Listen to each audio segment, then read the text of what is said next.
बिस्मिल्लाहिर्रहमानिर्रहीम। आज जो नेक्स्ट चैप्टर है वो चैप्टर नंबर 13 है इलेक्ट्रोस्टैटिक्स के ऊपर। तो सबसे पहले तो मैं आपको बता दूं 10th क्लास फिज़िक्स का ये मतलब आपका चैप्टर नंबर 13 इलेक्ट्रोस्टैटिक्स है। इसकी स्कीम के मुतालिक मैं सबसे पहले आपको आगाह कर देता हूँ कि बोर्ड पेपर में जो आपकी स्कीम है वो किस तरह से जो है वो इस चैप्टर में से जो है सवाल जो उठाए जाएंगे।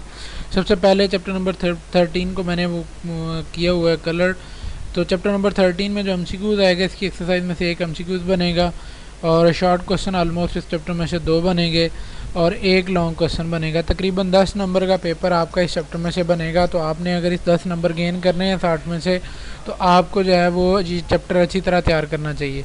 तो इस चैप्टर की टोटल 10 जो हैं वो मेन हेडिंग्स हैं। तो 10 में से 5 जो है मैं फ़र्स्ट लेक्चर में आपको आज क्लियर करवा दूंगा। नेक्स्ट जो 5 टॉपिक होंगे वो इससे नेक्स्ट लेक्चर में मैं आपको गाइड करूंगा उनके मतलब। तो अब मैं बढ़ता हूं आपके फिज़िक्स की मतलब चैप्टर नंबर फिज़िक्स की बुक के तरफ के बुक में आपके पास चैप्टर नंबर 13 में इलेक्ट्रोस्टैटिक्स के ऊपर क्या क्या चीज़ें बयान की गई हैं उनको मैं आपको ब्रीफली जो है वो एक्सप्लेन करने की कोशिश करता हूँ। सबसे पहले तो ये यूनिट नंबर 13 है, 10th क्लास फिज़िक्स है। ये नाम इस चैप्टर का इलेक्ट्रोस्टैटिक्स है। स्टैटिक्स और इलेक्ट्रो इसके नाम से ही कुछ चीज़ जो है वो आपको मतलब वाज़ेह हो जानी चाहिए। इलेक्ट्रॉन का मतलब होता है इलेक्ट्रॉन यानी चार्जेस, और स्टैटिक्स का मतलब साकन हालत में। तो इलेक्ट्रोस्टैटिक्स क्या है, ये चार्जेस की एट रेस्ट जब हम स्टडी करते हैं तो उसको इलेक्ट्रोस्टैटिक का नाम देते हैं। तो आगे इसकी डिफरेंट जो है वो प्रॉपर्टीज़ जो करेक्टरिस्टिक्स हैं वो डिस्कस करेंगे इस चैप्टर में। तो सबसे पहले तो ये डेफिनेशन आपने पहले नंबर पे याद करनी है। The study of charges at rest is called electrostatics और स्टैटिक इलेक्ट्रिसिटी। तो ये डेफिनेशन बहुत इंपॉर्टेंट है, शॉर्ट में ये भी आ सकती है। उसके बाद प्रोडक्शन ऑफ इलेक्ट्रिक चार्जेस है, यानी आप ये भी कह सकते हैं how we produce electric charges, या ये भी कहा जा सकता है how we produce static electric charges. तो आपको एक मेथड मैं आपको बताता हूँ। जनरली जब आप कॉम करते हैं, कंघी को बार बार अपने बालों से गुजारते हैं, तो उसके बाद आप देखते हैं कि उस कंघी के साथ जो छोटे छोटे कागज़ के पीस हैं वो जुड़ना शुरू हो जाते हैं। तो उसकी असल में वजह क्या है, चार्जेस होते हैं। तो ये प्रोडक्शन ऑफ इलेक्ट्रिक चार्जेस के ऊपर यहाँ से मैंने हाईलाइट किया है, यही लाइन आप याद कर लें। मेन बात यही है यहाँ से कि we can produce electric charge by rubbing a neutral body with another neutral body. यानी इलेक्ट्रिक चार्जेस जो हैं वो तब प्रोड्यूस होते हैं जब हम किसी एक न्यूट्रल बॉडी को दूसरी न्यूट्रल बॉडी के ऊपर रगड़ते हैं या रब करते हैं। तो रगड़ने से जो है वो चार्जेस प्रोड्यूस हो जाते हैं। अब इसकी एक्टिविटीज़ 2 तरह की दिखाई हुई हैं। इसमें बेसिकली आपको चार्ज की खसूसियात के मतलब बताना है, उसी के जो अगेंस्ट है वो आपकी एक एक्टिविटीज़ जो है वो डेवलप की हुई हैं। सबसे पहले मैं आपको बता दूं कि चार्जेस जो होते हैं वो 2 तरह के होते हैं, एक नेगेटिव चार्जेस होते हैं, एक पॉजिटिव चार्जेस होते हैं। और जो सेम चार्जेस होते हैं, अगर पॉजिटिव चार्जेस 2 इकट्ठे रख दिए जाएँ तो एक दूसरे को रिपेल करते हैं यानी पीछे की तरफ धकेलते हैं। और अगर अपोजिट चार्जेस एक दूसरे के पास रख दिए जाएँ तो वो एक दूसरे को अट्रैक्ट करते हैं। मतलब अपोजिट चीज़ें जो हैं वो हमेशा एक दूसरे को अट्रैक्ट करती हैं। जैसे एक लड़का लड़की को हमेशा जो है वो अट्रैक्ट करता है, या लड़की जो है वो लड़के को अट्रैक्ट करती है। तो मतलब अपोजिट जिन्स जो होती है वो हमेशा अट्रैक्ट करती है। इसी तरह चार्जेस भी जो अपोजिट होंगे तो एक दूसरे को अट्रैक्ट करेंगे, सेम चार्जेस एक दूसरे को रिपेल करेंगे। 2 तरह के चार्जेस होते हैं मटेरियल के ऊपर, पॉजिटिव और नेगेटिव। अच्छा, अब जब आप ये देख लें कि अट्रैक्शन या रिपल्शन आ रही है तो उससे आप अंदाज़ा लगा सकते हैं कि चार्जेस कौन कौन से हैं बॉडीज़ के ऊपर। अब उन्हीं के ऊपर ये एक्टिविटीज़ जो हैं वो डेवलप की हुई हैं। जैसे सबसे पहले फर्स्ट एक्टिविटी जो है ये समझने के लिए दिखाई गई है कि same charges always repel each other. आपने क्या करना है, एक सिलक यानी रेशमी धागा ले लेना है, उसके साथ एक प्लास्टिक रॉड को जो आपने लटका लेना है। अब आपने क्या करना है, अपनी खाली यानी फर के साथ रब करना है प्लास्टिक रॉड को। जब आप प्लास्टिक रॉड को अपनी फर के साथ या खल के साथ या बॉडी के साथ रब करते हैं तो उसके ऊपर जो है वो नेगेटिव चार्ज प्रोड्यूस हो जाता है। और एक दूसरा प्लास्टिक रॉड लेना है, उसको भी आपने अपनी खल या बॉडी के साथ या फर के साथ रब करना है या रगड़ना है, तो उसको रगड़ने से भी नेगेटिव चार्ज प्रोड्यूस हो जाएगा। आप जब दोनों रॉड को एक दूसरे के करीब लेके जाओगे तो आप देखेंगे कि वहाँ पे जो है वो रिपल्सिव फोर्स जो है वो प्रोड्यूस होगी है। दोनों जो रॉड हैं प्लास्टिक रॉड वो एक दूसरे को रिपेल कर रहे हैं। इसका मतलब ये है कि सेम चार्जेस जो हैं वो प्रोड्यूस हो गए हैं और वो एक दूसरे को पीछे धके रहे हैं। अब उसके बाद सेकेंड एक्टिविटी में उसने ये दिखाया है कि आपने एक रेशमी धागा ले लेना है और एक ग्लास रॉड लेने हैं, और एक प्लास्टिक रॉड लेना है। ये तीन चीज़ें आपने लेने के बाद प्लास्टिक रॉड को अपनी बॉडी के साथ रगड़ना है या आपने रब करना है, और जो ग्लास रॉड है उसको रेशमी धागे के साथ रब करना है यानी रगड़ना है।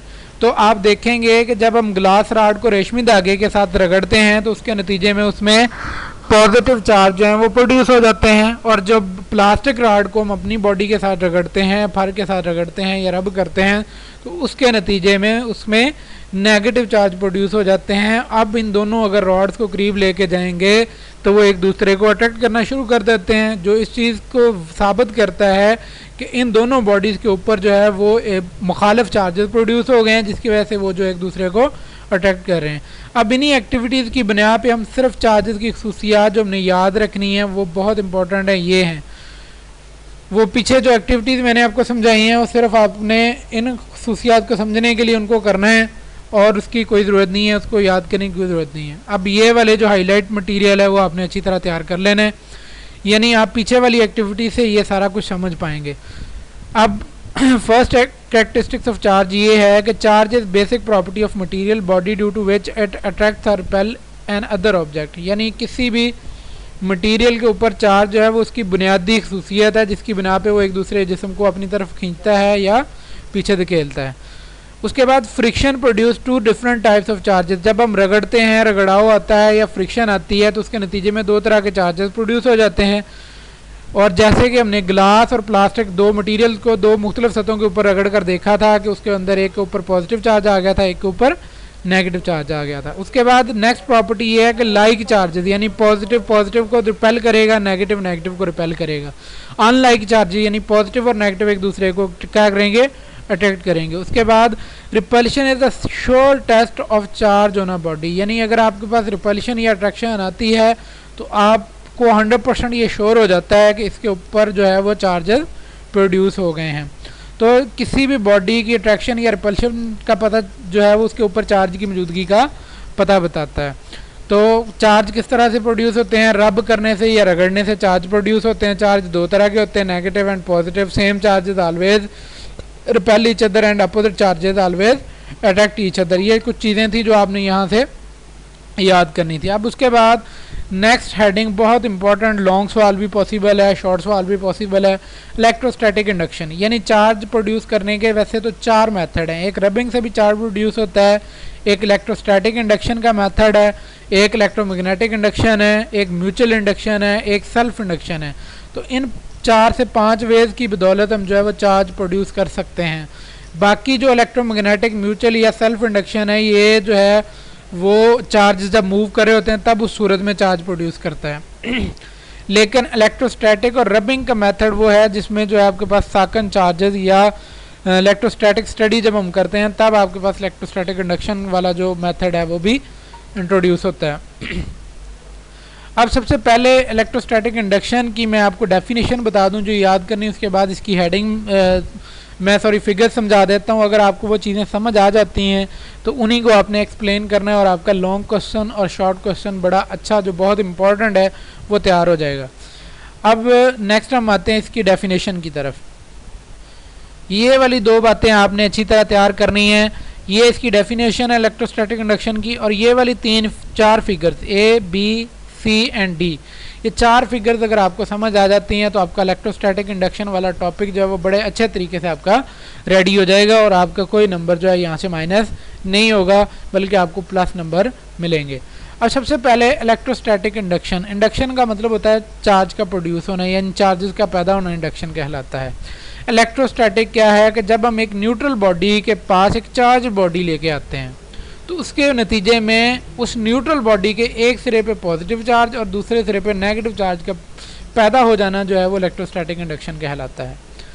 अब ये डेफिनेशन आप यहाँ से देख लें। In the presence of a charge body, यानी एक चार्ज बॉडी की मौजूदगी में an insulated conductor develops positive charge on at one end and negative charge on the other end, यानी एक कंडक्टर इंसुलेटर कंडक्टर मटेरियल के एक सिरे पे पॉजिटिव चार्ज का पैदा हो जाना और दूसरे सिरे पर नेगेटिव चार्ज का पैदा हो जाना एक चार्ज बॉडी की मौजूदगी में। तो ये वाला जो प्रोसेस है, ये जो अमल है वो इलेक्ट्रोस्टैटिक इंडक्शन कहलाता है। तो ये डेफिनेशन यहाँ से कर लें। ये फिगर्स अभी देखें, ये दो न्यूट्रल बॉडीज़ हैं, ए और बी दो न्यूट्रल बॉडी हैं, इनके ऊपर फिलहाल कोई चार्ज नहीं है, सेम चार्ज जो अपोजिट चार्जेस होते हैं वो एक दूसरे को कैंसिल आउट करके तो न्यूट्रल हो जाते हैं। इस बॉडी के ऊपर वैसे चार्जेस मौजूद हैं पॉजिटिव और नेगेटिव। जब दो अपोजिट चार्जेस बॉडी के ऊपर होते हैं तो एक दूसरे को कैंसिल आउट कर देते हैं और वो बॉडी न्यूट्रल हो जाती है। अब हमने क्या करना है, एक चार्ज बॉडी बी फिगर में देखें कि ये एक चार्ज बॉडी है जिसके ऊपर पॉजिटिव चार्ज है, जिस पे मेरा एरो है बी। तो ये चार्ज बॉडी, पॉजिटिव चार्ज वाली बॉडी हम इसके करीब लेके आते हैं तो आप देखते हैं कि जो एक दूसरे को कैंसिल किया हुआ था उन्होंने, वो अब दोबारा से बहाल हो जाते हैं। यानी होता क्या है कि पॉजिटिव चार्ज इस बॉडी में से नेगेटिव चार्ज को अपनी तरफ खींच लेता है और पॉजिटिव को रिपेल करता है तो पॉजिटिव को दूसरे किनारे पे भेज देता है। तो आपने देखा कि एक न्यूट्रल बॉडी थी ए और बी, उसको चार्ज बॉडी जब उसके करीब लेके आए तो उसके जो चार्जेस उसके अंदर कैंसिल आउट हो रहे थे अब वो दोबारा उसके ऊपर ज़ाहिर हो गए हैं। अब आपने करना क्या है कि उन बॉडीज़ का कंटेक्ट ख़त्म करना है, यानी ये जहाँ से मिले हुए थे उसको थोड़ा डिस्टेंस पे ले जाना है ताकि वो दोबारा एक दूसरे को कैंसिल ना कर सकें। तो ये पॉजिटिव नेगेटिव को अपनी तरफ ही रखेगा। जब हम उसको ऐसे मुनासिब फासले पे ले जाएंगे तब हमने ये पॉजिटिव भी पीछे हटा लेना है। अब ये एक दूसरे के साथ मिलके एक दूसरे को कैंसिल नहीं कर सकते, बल्कि क्या है कि अलग-अलग से ये बॉडी नेगेटिवली चार्ज हो जाती है, ये बॉडी पॉजिटिवली चार्ज हो जाती है। तो ये अमल क्या कैसे हुआ है कि एक चार्ज बॉडी न्यूट्रल बॉडी के करीब लेके गए, जिसके नतीजे में उस न्यूट्रल बॉडी के एक सिरे पे नेगेटिव चार्ज और एक दूसरे सिरे पे पॉजिटिव चार्ज जो है वो अपीयर हो गया या पैदा हो गया। तो इस अमल को हम इलेक्ट्रोस्टैटिक इंडक्शन का नाम देते हैं। आई होप आपको ये हेडिंग जो है वो अच्छी तरह समझ आ गई होगी। अब नेक्स्ट टॉपिक की तरफ बढ़ते हैं। नेक्स्ट टॉपिक इलेक्ट्रोस्कोप का है। यानी इलेक्ट्रोस्कोप एक ऐसा आला है जिसकी मदद से हम चार्ज की मौजूदगी का पता लगाते हैं। इलेक्ट्रोस्कोप जैसे आपके पास माइक्रोस्कोप, इसी तरह इलेक्ट्रोस्कोप है। चार्ज की मौजूदगी का पता लगाने के लिए एक सेंसिटिव इंस्ट्रूमेंट यूज़ किया जाता है जिसे इलेक्ट्रोस्कोप का नाम देते हैं। और ये गोल्ड लीफ इलेक्ट्रोस्कोप है, यानी इसमें सोने के औराक को इस्तेमाल करके जो है इसे बिल्ड किया गया है।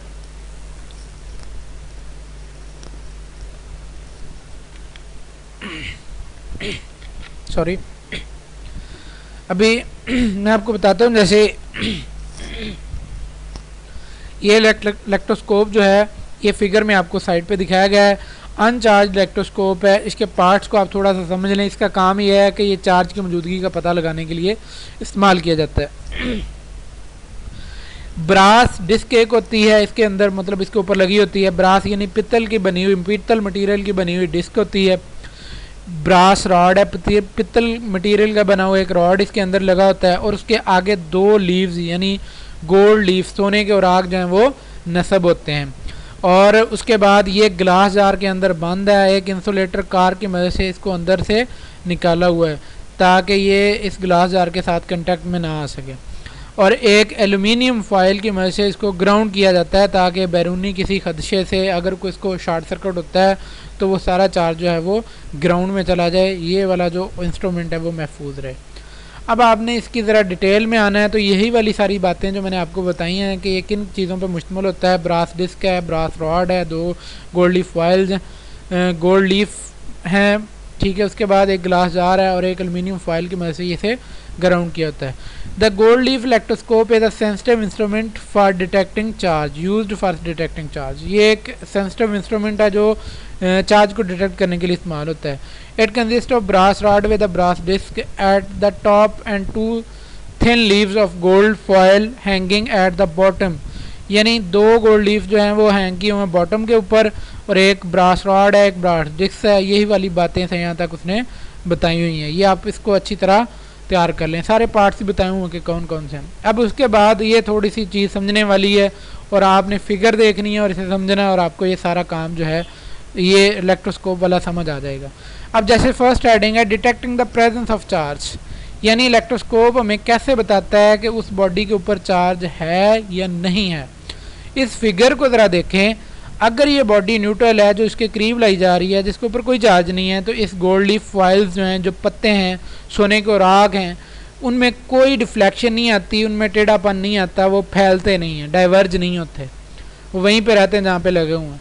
तो न्यूट्रल बॉडी का तो हमें ऐसे पता चल जाएगा कि इसके ऊपर कोई चार्ज नहीं है। जबकि हम अगर एक नेगेटिव चार्ज वाली बॉडी, चार्ज बॉडी इसके करीब लेके आते हैं तो हम देखते हैं कि पॉजिटिव चार्ज जो हैं वो ये न्यूट्रल था, इसके ऊपर पॉजिटिव चार्ज इधर आ गए, नेगेटिव चार्ज इधर आ गए।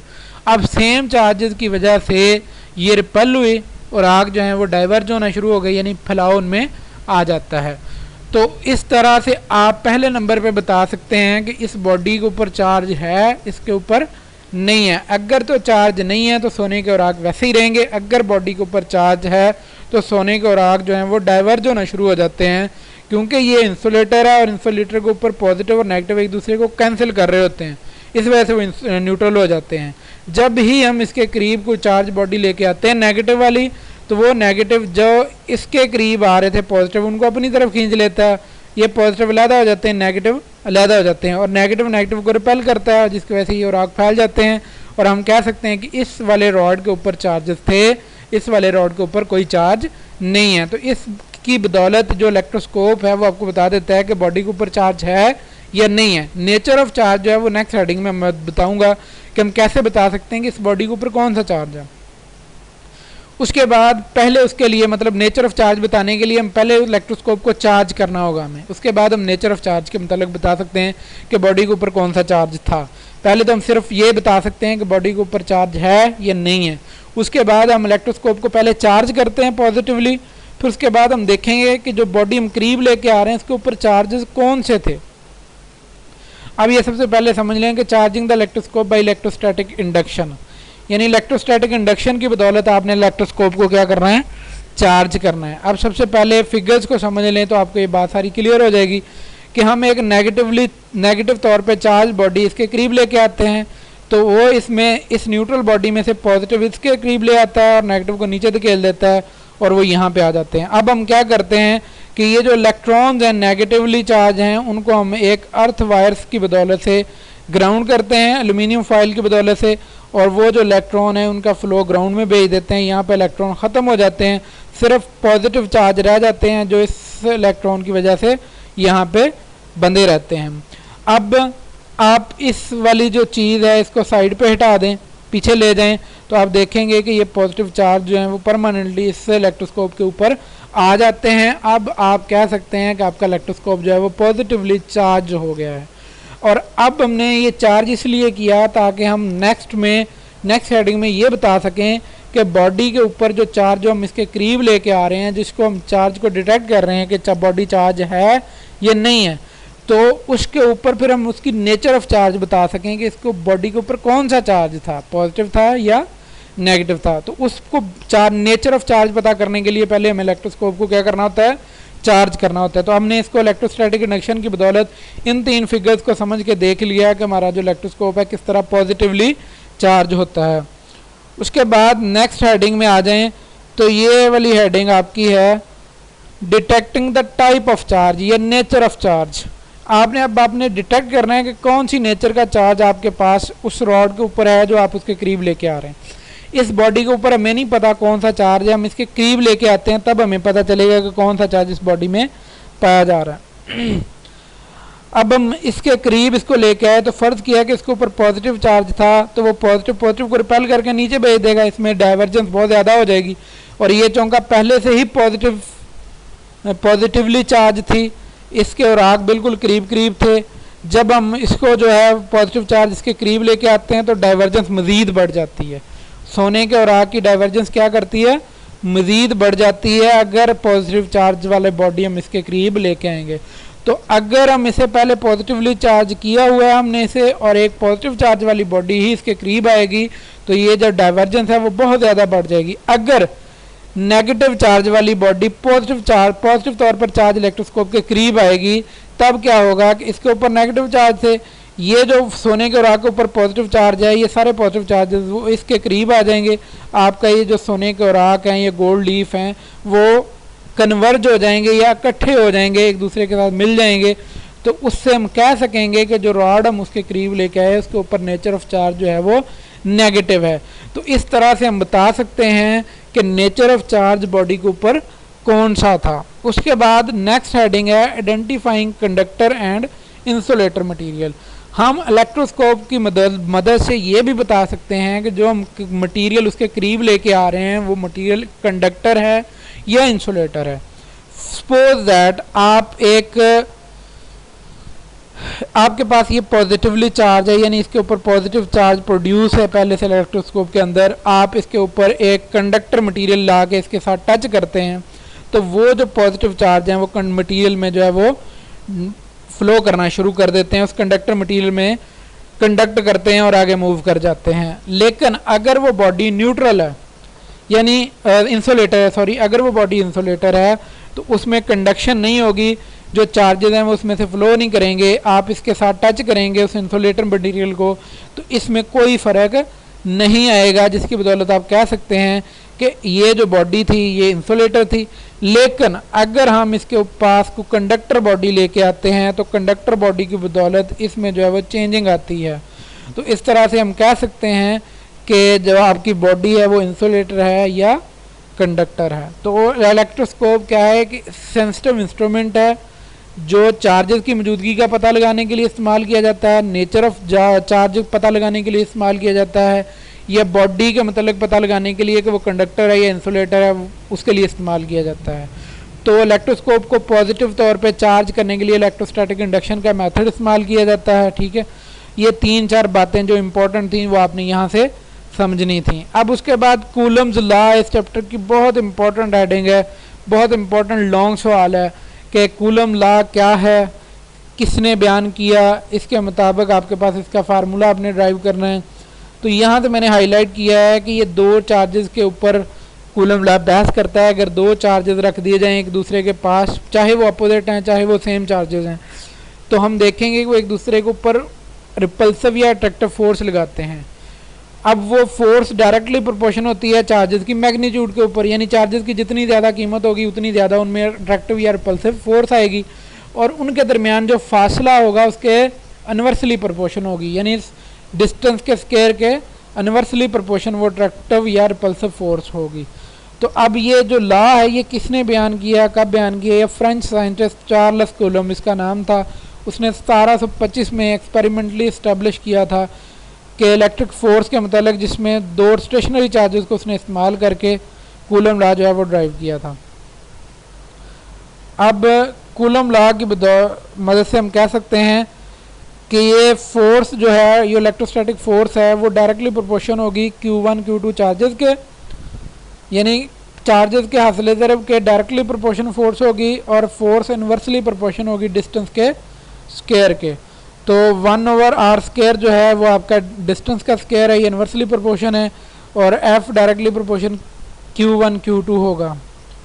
ठीक है, तो यहाँ से आप याद रख लें, the force of attraction of repulsion between 2 point charges of directly proportion to the product of their magnitude of charges and inversely proportion to the square of the distance of the between the two charges. तो ये यहाँ से formula F is equal to K Q1 Q2 over r² बनेगा। तो ये बहुत important है, यहाँ पे थोड़ा सा असल में सही नहीं बुक पे प्रिंट किया हुआ, बुक में कुछ एरर आ रही है। आप जब इसको अपनी बुक से देखेंगे तो आपको आसानी से समझ आ जाएगी कि F डायरेक्टली प्रोपोर्शन साइन आएगा Q1 Q2 and F inversely proportion 1/d² या r²। उनको इक्वेशन दोनों को मिलाएंगे तो F is equal to K Q1 Q2 और r² बन जाएगा। इसकी डेफिनेशन अगेन सुन लें कि जो कूलम्स लॉ है वो एक्सप्लेन करता है इलेक्ट्रोस्टैटिक फोर्स को। Coulomb law explain the electrostatic force and told us about the electrostatic force. Coulomb law explain force as electrostatic force is directly proportion the magnitude of the charges and inversely proportion to the distance square of the charges. ठीक है, तो आप इस तरह से इसके मतलब बता सकते हैं कि F directly proportion to the magnitude of the product of the magnitude of these charges and inversely proportion to the distance between two charges, distance square between two charges आप कह सकते हैं। उसके बाद यहाँ पे K की कीमत एक के MCQ में आ जाती है कि 9 मल्टीप्लाइड बाई 10 की पावर 9 न्यूटन मीटर स्क्वायर पर कूलम स्क्वायर। बाद दफ़ा K का यूनिट भी MCQ में पूछ लिया जाता है, तो ये आपने K की कीमत और उसका यूनिट अच्छी तरह याद कर लेना है। कूलम लॉ बहुत इम्पॉर्टेंट लॉन्ग सवाल है, यहाँ पे इसकी जो असल में प्रिंटिंग गलत होने की वजह से मैं आपको शायद प्रॉपर एक्सप्लेन नहीं कर सका। तो F directly proportion K Q1 Q2 और F इन्वर्सली प्रोपोर्शन r², जब इन दोनों क्वेश्चन को मिलाते हैं तो वो डायरेक्टली और इन्वर्सली को ख़त्म करके एक इक्वल लगाते हैं और एक के लगाते हैं, और जो डायरेक्टली होता है उसको ऊपर रखते हैं और जो इन्वर्सली होता है उसे नीचे रख लेते हैं। इस तरह से आपके पास ये वाला जो इक्वेशन है वो फाइनली ड्राइव करनी है आपने। उसके बाद 5 वाली हेडिंग जो है वो इस लेक्चर की लास्ट हेडिंग है, electric field and electric field intensity. दो इम्पॉर्टेंट शॉर्ट सवाल हैं, शॉर्ट में डेफिनेशन आ सकती हैं, लॉन्ग में इसमें कुछ नहीं आना, तो आपने यहाँ से डेफिनेशन याद रखनी है। इलेक्ट्रिक फील्ड जो है ये एक ऐसा रीजन होता है जिसके अंदर एक इलेक्ट्रिक जो चार्ज है वो दूसरे चार्ज के ऊपर फोर्स लगा सकता है। यानी एक चार्ज की फोर्स अगर दूसरा चार्ज जिस लेवल के अंदर रह के महसूस कर सकता है तो वो आपका लेवल आपका इलेक्ट्रिक फील्ड कहलाता है। The electric field is a region around a charge in which exert electrostatic force on an other charge. यानी एक ऐसा रीजन या इलाका है जिसके अंदर एक चार्ज जो है वो दूसरे चार्ज के ऊपर इलेक्ट्रोस्टैटिक फोर्स लगा सकता है, तो वो रीजन वो इलाका आपके पास इलेक्ट्रिक फील्ड कहलाता है। इलेक्ट्रिक फील्ड इंटेंसिटी की बात करें तो इसकी डेफिनेशन यहाँ पे गिवन है, the electric field intensity at any point is defined as the force acting on a unit positive charge placed at that point. यानी एक पॉइंट जो है वो यूनिट पॉजिटिव चार्ज लिया गया है और उसके ऊपर जो फोर्स जो वो एक्सर्ट कर रहा है उस एरिया के अंदर, तो वो फोर्स आपके पास इलेक्ट्रिक फील्ड इंटेंसिटी कहलाती है। The electric field intensity at any point is defined as the force acting on a unit positive charge. यानी फोर्स जो यूनिट पॉजिटिव चार्ज के ऊपर लग रही होती है, ठीक है, वो फोर्स आपके पास इलेक्ट्रिक फील्ड इंटेंसिटी होती है। इंटेंसिटी शिद्दत को कहते हैं, तो फोर्स की शिद्दत जो यूनिट पॉजिटिव चार्ज के ऊपर इलेक्ट्रिक फील्ड के अंदर लग रही होती है, तो वो शिद्दत आपकी इलेक्ट्रिक फील्ड इंटेंसिटी कहलाती है। ये डेफिनेशन आपने अच्छी तरह याद करनी है। ये formula is equal to F और क्यू नॉट कर लेना है। एफ फोर्स है जो unit positive charge Q naught के ऊपर लग रही है, तो इसकी जो फोर्स की शिद्दत है वो आपके पास इलेक्ट्रिक फील्ड इंटेंसिटी कहलाती है। इसका यूनिट न्यूटन पर कूलम है, क्योंकि फोर्स का यूनिट न्यूटन होता है, क्यू नॉट का कूलम होगा, तो न्यूटन पर कूलम। ये तीन बातें याद रखनी, फार्मूला, डेफिनेशन एंड यूनिट। आज के लिए इतना ही। एक चीज़ रह गई है, इलेक्ट्रिक फील्ड लाइंस के ऊपर है कि इलेक्ट्रिक फील्ड लाइन क्या है। These lines were introduce by Michael Faraday. ये भी एमसीक्यूज आ सकता है कि electric field line first time किसने इंट्रोड्यूस करवाई थी, तो माइकल फ्राइडे था साइंटिस्ट जिसने इलेक्ट्रिक फील्ड लाइन के ऊपर एक्सप्लेनेशन दी थी। तो the field lines are imaginary lines. ये इमेजिनरी लाइंस होती हैं around a field charge with an arrow head indicating the direction of force. यानी एक चार्ज की फील्ड लाइंस होती हैं जिसमें ये जो एरो हेड होता है वो फोर्स की सम्मत को ज़ाहिर करता है। तो यूनिट पॉजिटिव चार्ज की जो फोर्स है वो बाहर की तरफ लग रही होती है, नेगेटिव चार्ज की जो फोर्स की सिंबल है वो उसके टूवर्ड नेगेटिव चार्ज होती है। यानी फील्ड लाइन पॉजिटिव चार्ज से निकलती हैं तो नेगेटिव चार्ज की तरफ जो है वो इंटर होती हैं। ये आज का जो टॉपिक था वो 5 टॉपिक मैंने आपको एक्सप्लेन किए इलेक्ट्रोस्टैटिक्स के ऊपर। इस चैप्टर में से एक एमसीक्यू, 2 शॉर्ट सवाल और एक लॉन्ग सवाल बनना है। आपके 10 नंबर जो पेपर में हैं वो ऑलमोस्ट इस चैप्टर में से होने हैं, और ये 2 लेक्चर्स के अंदर आपके 10 नंबर पूरे हो जाते हैं। आई होप आपको ये सारी बातें समझ आ गई होंगी। अगर कोई चीज़ आपको समझ नहीं आई हो तो आप वो जो चीज़ आपको समझ नहीं आई वो कमेंट करके मेरे से पूछ सकते हैं। मैं आपको अपने इल्म के मुताबिक इमीडिएट बेसिस पे आपको रिस्पॉन्स करूँगा, ठीक है, और आपको समझाने की कोशिश करूँगा। आज के लिए इतना ही है। दुआओं में याद रखिएगा, खुश रहें, खुश रखें। नेक्स्ट टॉपिक तक के लिए अल्लाह हाफिज़।